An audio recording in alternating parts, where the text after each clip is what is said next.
Hello students, how are you? I hope you all are fine. As you all know, in last lecture we completed our chapter electricity. ठीक है?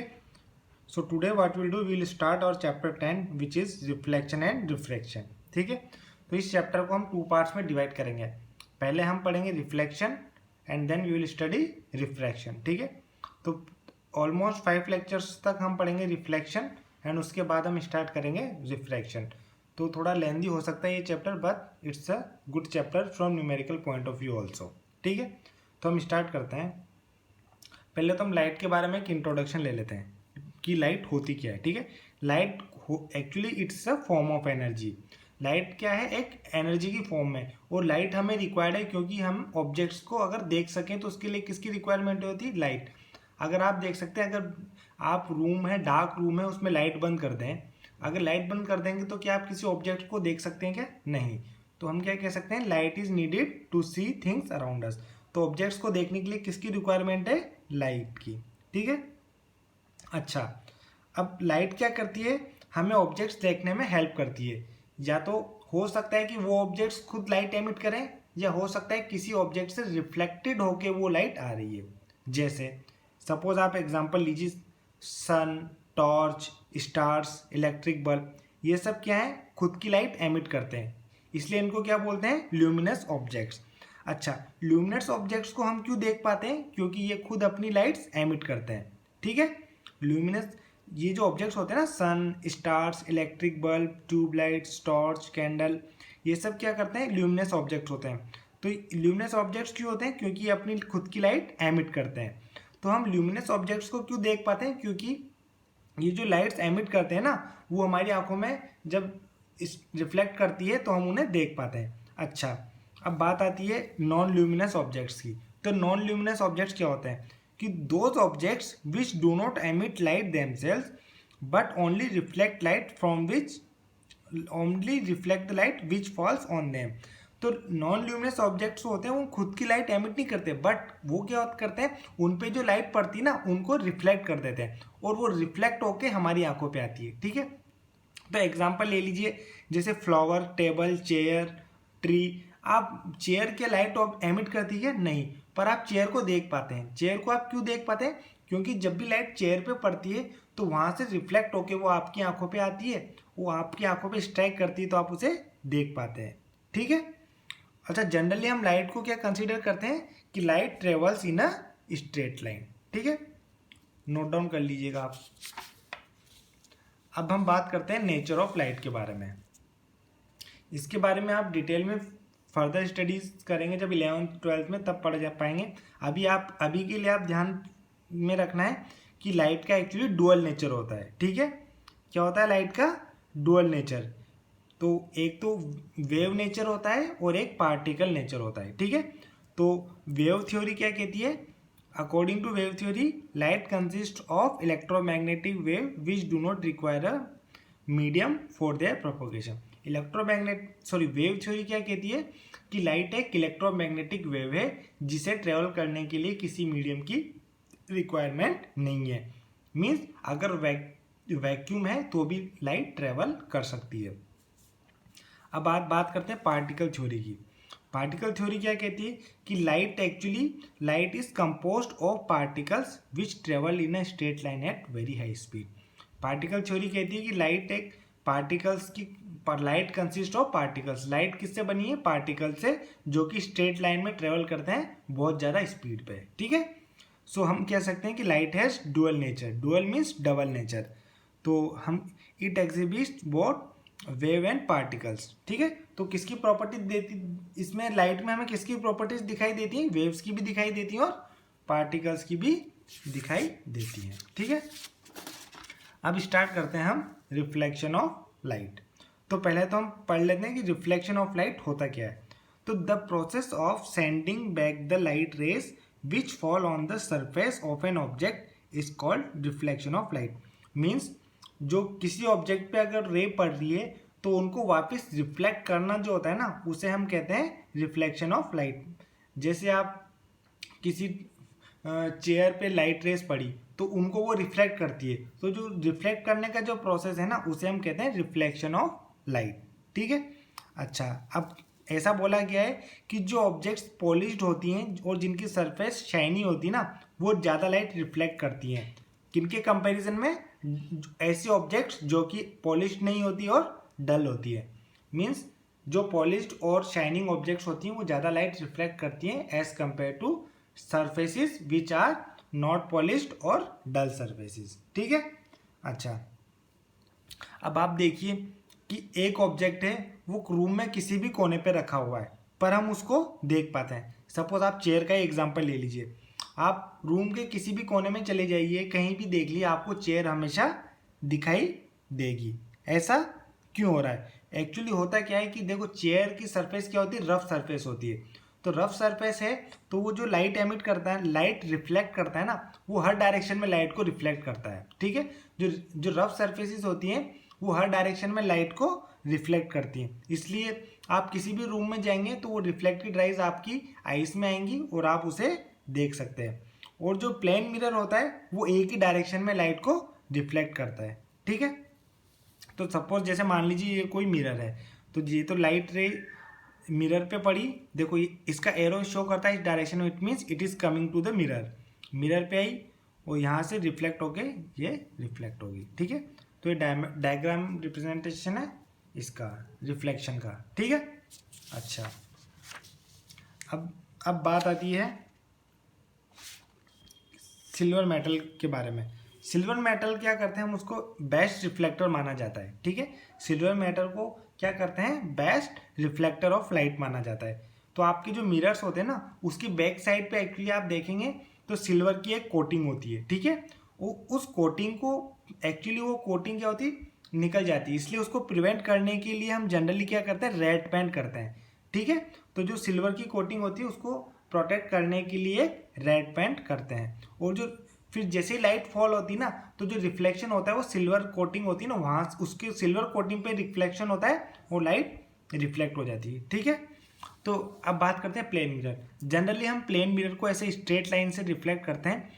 तो ये जो plane surface होती है ये तो इसे कहते हैं फ्रंट साइड, और जहाँ पे हम जैसे ये स्ट्रेट लाइन बनाते हैं ना, ऑब्लिक लाइंस, ये टेढ़ी लाइंस, इसको बोलते हैं बैक साइड ऑफ मिरर। ठीक है। तो रिफ्लेक्शन कहाँ से होता है? फ्रंट साइड से होगा रिफ्लेक्शन। तो लाइट रेस इस साइड पे आएंगी और यूँ रिफ्लेक्ट होंगी। ठीक है। अच्छा, आई होप ये आपने नोट कर लिया होगा। ठीक है। अब पढ़ते हैं हम reflection of light from plane surfaces, means plane mirror. हम प्लेन मिरर के थ्रू रिफ्लेक्शन पढ़ने वाले हैं।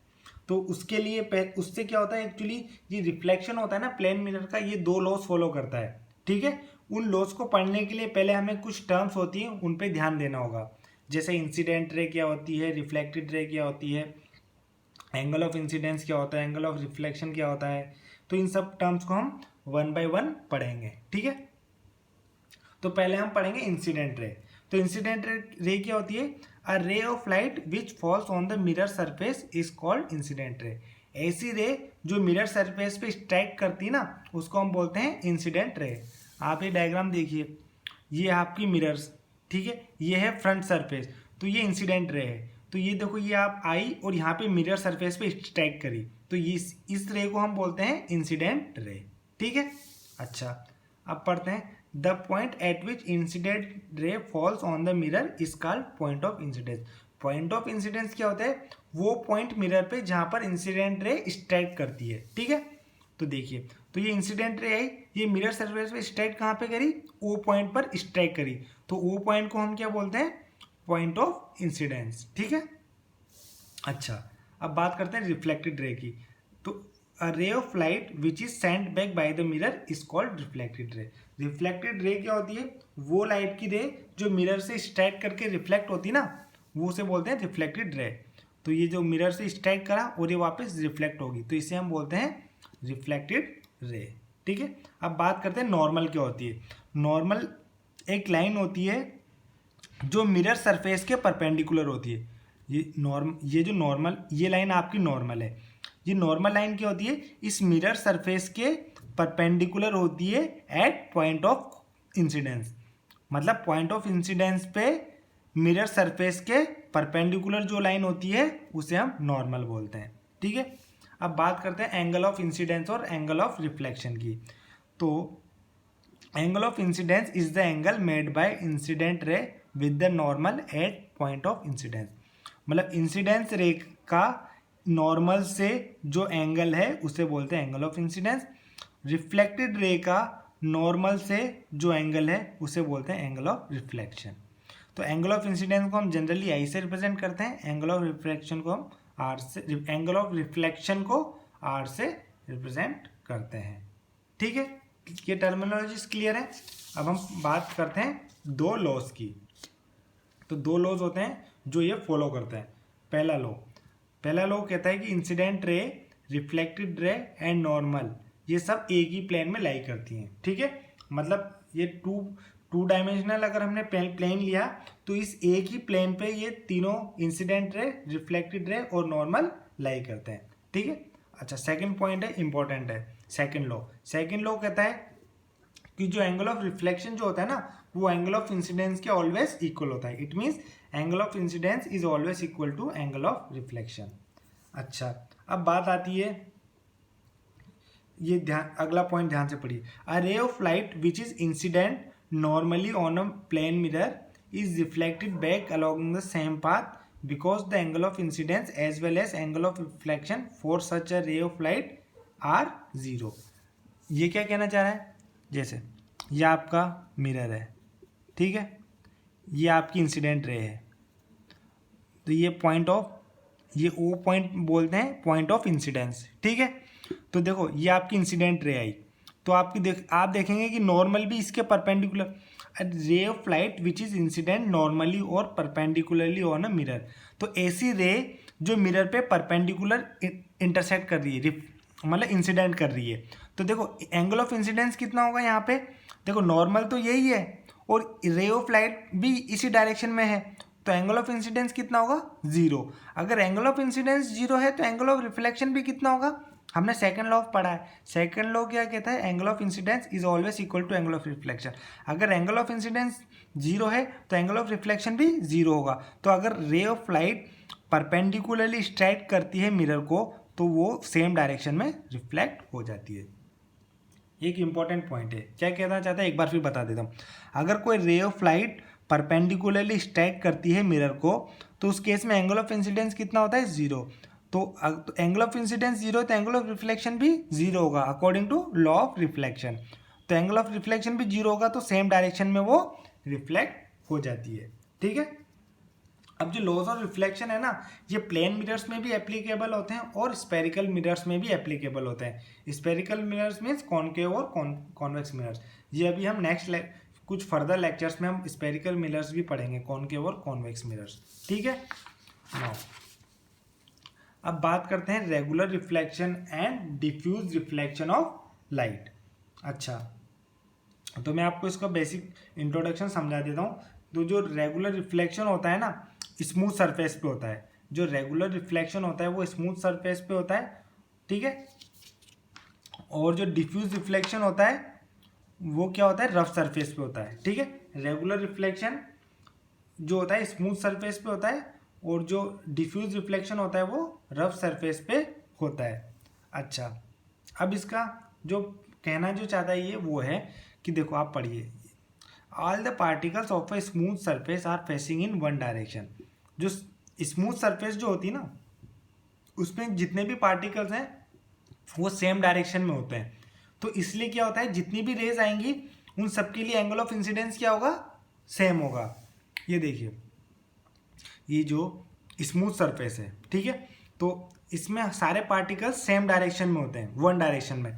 तो एंगल ऑफ इंसिडेंस, ये चार रेज आई, ये चारों रेज के लिए एंगल ऑफ इंसिडेंस क्या होगा, सेम होगा। अगर एंगल ऑफ इंसिडेंस सेम है तो एंगल ऑफ रिफ्लेक्शन भी सारी रेज के लिए क्या होगा, सेम ही होगा। क्यों होगा, क्योंकि एंगल ऑफ इंसिडेंस सेम है तो एंगल ऑफ रिफ्लेक्शन भी सेम होगा। तो अगर ये सारी रेस अगर एक डायरेक्शन में आई हैं तो ये जाएंगी भी एक ही डायरेक्शन में। ठीक है, तो यही हमारा रेगुलर रिफ्लेक्शन होता है। तो जनरली आप जो इमेजेस देखते हैं ना वो किससे फॉर्म होती है, रेगुलर रिफ्लेक्शन से। आप प्लेन मिरर देखिए तो उसमें आपकी जो इमेज फॉर्म होती है उसमें रेगुलर रिफ्लेक्शन होती है, क्योंकि प्लेन मिरर की सरफेस बिल्कुल प्लेन होती है। जैसे स्टिल वाटर होता है, बिल्कुल ठहरा हुआ पानी होता है, किसी पॉन्ड में आप देखेंगे तो आप अपनी इमेज देख सकते हैं पानी में, या फिर कोई पॉलिश्ड मेटल सरफेस लीजिए, उस पर भी आप अपनी इमेज इजीली देख सकते हैं। तो ये होता है रेगुलर रिफ्लेक्शन। ठीक है, अब हम पढ़ते हैं डिफ्यूज रिफ्लेक्शन। मैं आपको बता दूंगा डिफ्यूज रिफ्लेक्शन में सरफेस क्या होती है, रफ होती है। ठीक है, अच्छा रफ होती है तो सपोज ये 4 रेज आई, तो रफ सरफेस है तो हर पॉइंट पे एंगल ऑफ इंसिडेंस अलग अलग होगा। तो हर पॉइंट पे क्या होगा, एंगल ऑफ इंसिडेंस अलग अलग होगा। अगर सपोज ये इंसिडेंट करी, यहाँ पर एंगल ऑफ इंसिडेंस 20 है, तो एंगल ऑफ रिफ्लेक्शन भी कितना होगा 20। अब ये सेकंड रे आई, सपोज यहाँ पे एंगल ऑफ इंसिडेंस 40 है, तो एंगल ऑफ रिफ्लेक्शन भी कितना होगा 40। तो हर रेस के लिए एंगल ऑफ इंसिडेंस अलग है, तो हर रे के लिए एंगल ऑफ रिफ्लेक्शन भी क्या होगा, अलग होगा। तो ये अलग अलग डायरेक्शन में स्कैटर करती है। ठीक है, तो ये होता है आपका डिफ्यूज रिफ्लेक्शन। अच्छा, इस डिफ्यूज रिफ्लेक्शन में ऐसा नहीं कह सकते कि ये लॉज ऑफ रिफ्लेक्शन को फॉलो नहीं करते, यहाँ पे भी लॉज ऑफ रिफ्लेक्शन तो फॉलो हो रहा है, पर हो क्या रहा है, एंगल ऑफ इंसिडेंस हर रे के लिए अलग है, तो एंगल ऑफ रिफ्लेक्शन भी हर रे के लिए क्या होगा, अलग होगा। ठीक है, अच्छा जो जो जनरली जो ऑब्जेक्ट्स हो, इसको आप नोट डाउन कर लीजिए। ठीक है, तो ये जो रफ सरफेस में क्या होता है, एंगल ऑफ इंसिडेंस हर रे के लिए अलग होता है, तो एंगल ऑफ रिफ्लेक्शन भी हर रे के लिए क्या होगा, अलग होगा। ठीक है, अच्छा जो जनरली जो हमारे घर में आसपास जो हम ऑब्जेक्ट्स देखते हैं ना, उनको देखने का मेन रीजन है ये डिफ्यूज रिफ्लेक्शन। क्यों, क्योंकि मोस्ट ऑफ द जो सर्फेसिस हम डे टू डे लाइफ में देखते हैं वो क्या होती है, रफ सर्फेसिस होते हैं। तो वो क्या करती हैं, हर डायरेक्शन में लाइट्स को स्कैटर करती हैं। तो हर डायरेक्शन में अगर लाइट को स्कैटर करेंगी तो हम किसी भी पार्ट से उसको देख सकते हैं। जैसे आप रूम में चेयर है या स्विच है, तो आपको रूम में किसी भी पार्ट पे चली जाइए, किसी भी जगह पे चली जाइए, आप उसको देख पाएंगे। ऐसा क्यों हो रहा है, क्योंकि उसकी सरफेस पे रफ सरफेस है, तो उसमें क्या हो रहा है, डिफ्यूज रिफ्लेक्शन हो रहा है। ठीक है, क्लियर। नाउ अब हम पढ़ते हैं ऑब्जेक्ट्स और इमेजेस के बारे में। तो ऑब्जेक्ट्स क्या होता है कि anything which gives out light rays is called an objects. तो आइदर इट्स ऑन और रिफ्लेक्टेड बाई इट। तो हर कोई वो चीज़ जो लाइट देती हैं उनको हम ऑब्जेक्ट कहते हैं। जैसे सन ले लीजिए, सन तो खुद की लाइट देता है, तो वो भी ऑब्जेक्ट है। अब टेबल या चेयर ले लीजिए, ये भी ऑब्जेक्ट है, पर ये लाइट खुद की नहीं देते, ये लाइट खुद से रिफ्लेक्ट करके देते हैं। ठीक है, तो यही डिफरेंस है, पर ऑब्जेक्ट दोनों है। इमेज क्या होता है, इमेज क्या होता है, एक optical appearance produced when light rays coming from an object are reflected from a mirror।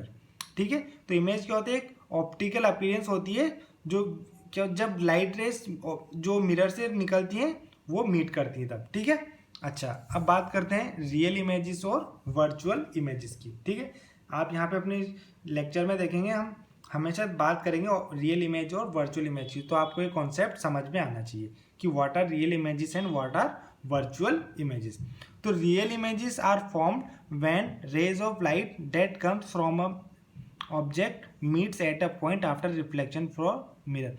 तो रियल इमेजेस कब बनती हैं, जो लाइट रेज होती हैं मिरर से ऑब्जेक्ट से निकल के रिफ्लेक्शन हुआ, रिफ्लेक्शन होकर जब किसी पर्टिकुलर पॉइंट पे मीट करती ना, तो उसे हम बोलते हैं रियल इमेज। ठीक है, जब वो रियल में मीट करती ना, ऑब्जेक्ट से लाइट रेज निकली, उनका रिफ्लेक्शन हुआ और एक किसी पर्टिकुलर पॉइंट पर मीट करी, तो उसे हम बोलते हैं रियल इमेज। तो रियल इमेज को हम क्या करते हैं, स्क्रीन पे भी ले सकते हैं। ठीक है, और उनको हम अपनी आंखों से देख सकते हैं। अच्छा, वर्चुअल इमेज क्या होता है, वर्चुअल इमेज वो होता है जहां पर रेज एक्चुअल में मीट नहीं करती, बट हमें ऐसा लग रहा है वो मीट कर रही हैं। ठीक है, तो virtual image is an image in which outgoing rays from an object do not meet at a point. जहां पर रेज क्या है, एक पॉइंट पर मीट नहीं करती, but it will appear to meet at a point. तो वो हमें अपीयर होता है कि वो किसी पॉइंट पर मीट करेगी। ठीक है, तो ऐसे केस में जो इमेजेस फॉर्म होती है वो होती है वर्चुअल इमेजेस। तो वर्चुअल इमेजेस को हम स्क्रीन पे नहीं ले सकते। ठीक है, तो जो सिनेमा में जो इमेज होती है ना, तो वो होती है रियल इमेज। ठीक है, वो एक पॉइंट पर मीट करती है तो हमें पर्दे पर नजर आ जाती है, तो स्क्रीन पर हम देखते हैं ना, तो ऐसी इमेजेस जिनको हम स्क्रीन पे ले सकते हैं वो होती है रियल इमेजेस। अच्छा, अब जो प्लेन मिरर में आपकी जो इमेज होती है उसको आप स्क्रीन पे नहीं ले सकते, तो image in a plane mirror is virtual image. ठीक है, अब बात करते हैं formation of image in a plane mirror. देखो जनरल हमें इस केस के लिए हमें 2 पॉइंट ध्यान रखने हैं। पहला, अगर रे नॉर्मली स्ट्राइक कर रही है मिरर पे तो वो सेम डायरेक्शन में रिफ्लेक्ट होती है, ठीक है। अच्छा, अब दूसरा क्या है कि angle of incidence is always equal to angle of reflection. ये 2 पॉइंट हमें ध्यान में रखने हैं। अब हम इमेज फॉर्मेशन देखेंगे प्लेन मिरर में। पहला तो देखेंगे पॉइंट ऑब्जेक्ट के लिए और दूसरा देखेंगे एक्सटेंडेड ऑब्जेक्ट के लिए। तो पहला आता है पॉइंट ऑब्जेक्ट, इसमें ये कोई ऑब्जेक्ट है ओ, तो देखो ये मिरर के परपेंडिकुलर गई है एक रे, ऑब्जेक्ट से कोई रे निकल के गई एक यहाँ पे नॉर्मली परपेंडिकुलरली, तो अगर परपेंडिकुलर मिरर पे स्टार्ट करती है तो सेम डायरेक्शन में वो रिटर्न करती है। तो ये यहाँ से गई और यहाँ से रिफ्लेक्ट होके आ गई, तो पहला केस तो ये। अब सेकंड क्या होता है, यहाँ से ये इस पॉइंट पर स्ट्राइक करी, सपोज ये इंसिडेंट रे है, ठीक है, ये मिरर पे नॉर्मल से, ये नॉर्मल है उससे आई एंगल बनाया, तो ये रिफ्लेक्ट करेगी। तो ये रिफ्लेक्ट ऐसे करेगी कि एंगल ऑफ आई और एंगल ऑफ आर क्या होंगे, दोनों इक्वल होंगे।